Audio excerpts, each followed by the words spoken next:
Oscar Piastri is usually calm, calculated, and collected. But after Brazil, he snapped and Formula One saw a new side of the Aussie. A 10-second sanction after a first-lap clash with Antonelli and Leclerc has left fans outraged and Piastri demanding justice. Insiders say tempers flared behind the scenes. Is Piastri losing faith in his own team just when the title fight hits its peak? In this video, we break down the incident, Oscar's furious reaction, and how this dramatic twist could reshape the 2025 World Championship. Oscar Piastri has always been the calm within the chaos. A driver known for his poise, surgical precision, and ability to read a race without drama. But in Brazil, that all changed. On a weekend that could have revived his title push, he was instead thrown into controversy. And for the first time since he arrived in Formula One, he let the world see his frustration raw, unfiltered, and aimed directly at the FIA. What should have been a battle for victory became a boiling point, and Piastri is no longer playing quietly. The moment that triggered it all came on lap 1. As the pack surged into turn 1, Piastri made a bold move on Antonelli tight line, inside trajectory, and full commitment. It was risky, but not reckless. Then came contact. Antonelli was squeezed. Leclerc was collateral damage. And seconds later, a message flashed across the timing screens, incident involving car 81 noted. Before the dust had settled, Piastri was handed a 10-second penalty that would destroy his race. No thorough review. No delay. Just judgment fast and firm. Piastri's reaction was immediate. Over the radio, he made his position clear. "He didn't leave me space," he said. And this wasn't a protest. It was a statement of fact from a driver who had analyzed the move as it happened, frame by frame, in his head. Post-race, he didn't explode with anger, but his silence was just as telling. He didn't hide his disappointment. And while McLaren kept their public stance diplomatic, the tension was unmistakable. For the first time in 2025, Piastri looked isolated not just by the stewards, but perhaps by his own team. This wasn't just about a penalty. It was about timing. Context. Stakes. Piastri entered the Brazilian GP trailing Norris by 14 points, close enough to strike. With Leclerc out and Antonelli wounded, he had the clear path to challenge for a win. That was erased the moment the penalty was applied. Instead of undercutting the leaders, he fell into dirty air and time loss. From contender to damage control in the span of a pit stop. And as Norris cruised to another podium, the gap at the top stretched to 24 points. The kind of margin that turns pressure into desperation. Behind the scenes, things were no better. McLaren's radio silence after the penalty, the lack of a visible protest, and the absence of strong support left fans questioning whether both drivers are truly on equal ground. Piastri, for his part, didn't fuel the fire, but he didn't extinguish it either. He simply asked for explanations. From the FIA. From his engineers. From everyone who made a decision that altered the course of his championship. And the fact that he had to ask? That says everything about the storm brewing under McLaren's surface. Oscar Piastri's Sunday in Brazil was supposed to be a calculated strike, a performance built on consistency, aggression, and strategy. He started the Grand Prix knowing the stakes, finish ahead of Norris, take the title fight to the wire, and remind McLaren that he's not the number 2 driver, he's the future. But just seconds after the lights went out, that plan collapsed.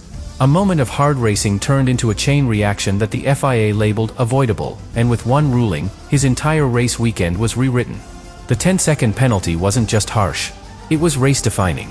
Before it, Piastri had track position, momentum, and a clean path to execute the undercut strategy his side of the garage had meticulously crafted during simulations. After it, he was buried in mid-pack traffic, forced to serve the penalty during his stop, and left to climb back up with degraded tires and damaged aero balance. The damage wasn't visible to the car, it was in the numbers.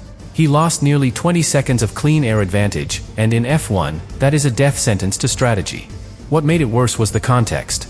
Just ahead of him, Norris was executing a flawless race, no contact, no penalties, no battles to fight. Free air, clear calls, and support that was quiet but decisive. While Piastri was racing elbows out against Antonelli, trying to survive through midfield chaos, Norris was flying under the radar and extending his points lead. The juxtaposition was painful to watch. 2 McLarens, same car, same team. But on Sunday, they were running 2 very different races, one for opportunity, the other for damage control.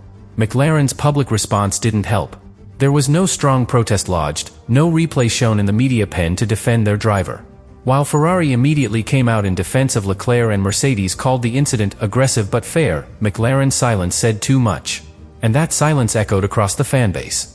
In forums, on social media, and even among ex-drivers turned pundits, the sentiment was unanimous: Piastri is being left alone to explain himself.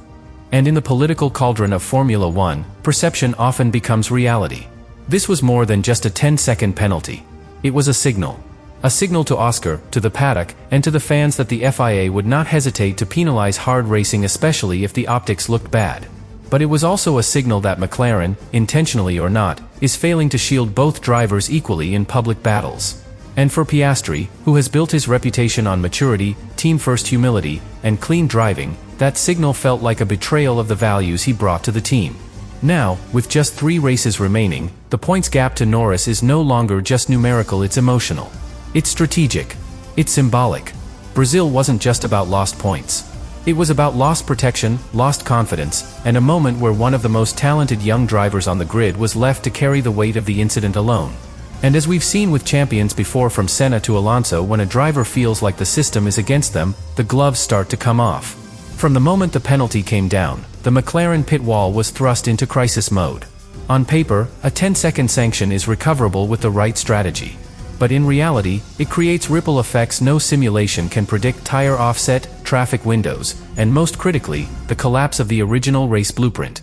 Piastri's race engineer, who had guided him through Friday's setup rework and Saturday's qualifying brilliance, suddenly had one job: damage limitation. But the responses that followed were reactive, not creative, and for a title contender, that's not enough.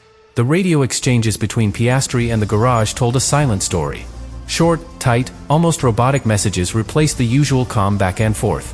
When Piastri asked if there was a possibility to offset the stop and stretch his stint, the reply was conservative: let's box now. No risk, no challenge to the FIA ruling. No engineering gamble to flip the script. For a driver who has consistently delivered on marginal strategy windows like Qatar and Japan, that lack of trust in his ability to stretch performance was striking. Contrast that with Norris. On a parallel strategy, Lando received constant updates, tire life extensions, and an early heads-up on virtual safety car timing. His side of the garage was 2 steps ahead, constantly adjusting based on live telemetry. It wasn't favoritism, it was momentum. Norris had clean air and control. Piastri had obstacles and silence. And in Formula One, engineering is not just about the car, it's about the confidence a team shows in their driver when things fall apart. What made the situation worse was that the penalty locked Piastri into a tire sequence that didn't suit the evolving track. McLaren had planned a medium to hard strategy, expecting a long middle stint. But after serving his penalty, Oscar was released behind slower cars on a dirty track, chewing up his hard compound in dirty air. That's not a strategic miscalculation, that's a driver being boxed into a race he could no longer influence. And inside his helmet, Piastri knew it. Despite that, Oscar never gave up. His pace in clean air remained strong. His corner entry speeds into Sector 2 remained consistent, and his brake trace showed no hesitation even after the collision. That resilience under pressure is not just a testament to his driving, but to his mental preparation. Few rookies turn contenders keep their focus after public penalties, but Piastri didn't spiral. He drove clean, controlled, and kept the car in the points even when the strategy left him with no weapons. And yet, the silence after the checkered flag spoke volumes. No debrief comments from the pit wall. No acknowledgement of the recovery. Just a quiet "box now" and data collection. In elite teams, that can be standard. But in a title fight, especially one between 2 drivers within the same garage, those moments matter. They shape trust, shape narratives, and influence what happens in the next race. In Brazil, engineering didn't just fail Piastri's car. It failed to fight for the driver inside it. Something changed in Oscar Piastri after Brazil, and it wasn't just about losing a podium. For a driver known for discipline, control, and emotional reserve, his post-race demeanor was unusually sharp. There was no rant, no outburst. But the tone was different. When asked if the penalty was fair, Piastri didn't dodge. He didn't smile. He simply said, "I'm not sure everyone's watching the same replays I am." Calm on the surface, but laced with unmistakable defiance, the kind that signals a driver who's done asking for fairness and is ready to take it. This wasn't immaturity. It was evolution. Since entering Formula One, Piastri has been the model rookie: respectful, understated, relentlessly focused on learning. But this season, especially in recent races, he's grown teeth. He's learned that titles are not only won with pace, but with presence in the paddock, in the media, and in the rooms where decisions are made. And after Brazil, Piastri sent a clear message: he's no longer content to just fit in at the front. He wants influence. And it's working. Social media exploded with support for him after the race. Former champions like Nico Rosberg and Jenson Button publicly questioned the steward's decision. Even rival team engineers off-record admitted that 10 seconds felt extreme.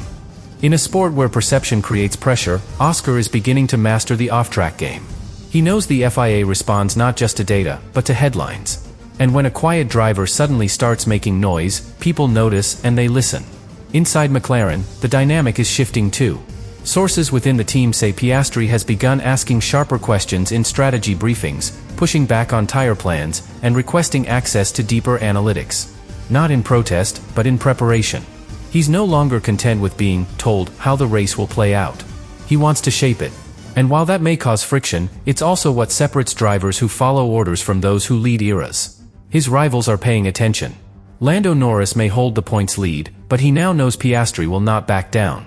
And Verstappen, chasing both from behind, has been watching closely. In recent comments, he said, "Oscar is the real deal. Mistakes happen, but he's not going away."